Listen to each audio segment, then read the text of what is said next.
มื้อนี้สิพามากินเฟอแซ่บเวียงจันทน์ที่ดังที่สุดตั้งอยู่หนองด้วงเฟอแซ่บเวียงจันทน์นี่เฟอแซ่บเวียงจันทน์ตัวนี้มันเส้นทาง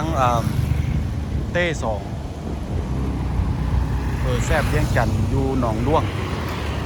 ตรงข้ามกับห้านอาผิงโอโดซาวตรงข้ามกันห้านนี่ตอนมากินฟังกินแล้วนี่ได้เรียนคิวกันจนฮอดนอกเลยครึ่งชั่วโมงจึงเราคอยได้เข้าแต่ว่ามื้อนี้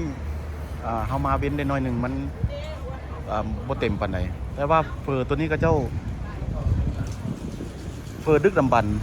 เฟอโบราณเฟอแต่สมัยก่อนๆไปถามก็เจ้าว่าตั้งมาได้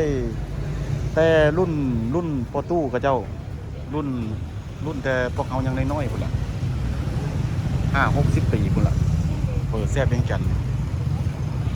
เฟอตัวนี้นี่คันผู้ใดมาเวียงจันทน์ต้องได้ชิมเด้อ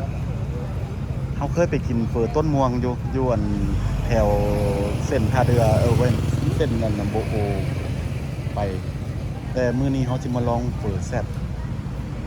เวียงจันทน์นี่ใครมาก็ต้องได้มาลองอยู่บ้านหนองด้วงอยู่หนองด้วงใต้คนนี่สิเต็มตลอดลังเข้ามาตลอดแต่มื้อนี้นี่เฮามาเช้าได้หน่อยนึงมันก็เลยบ่หลายปานใดเข้ามามีกลิ่นหอมแล้วเด้นี่กลิ่นหอมชอบเลยหอมคือจะเปิดสมัยก่อนๆเนี่ยนะเขาเข้ามาห้านเปิด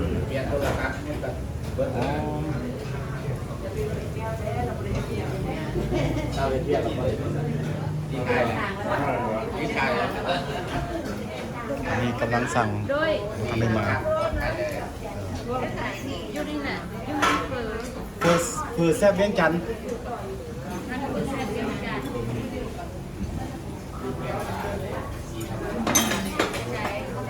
ประมาณนี้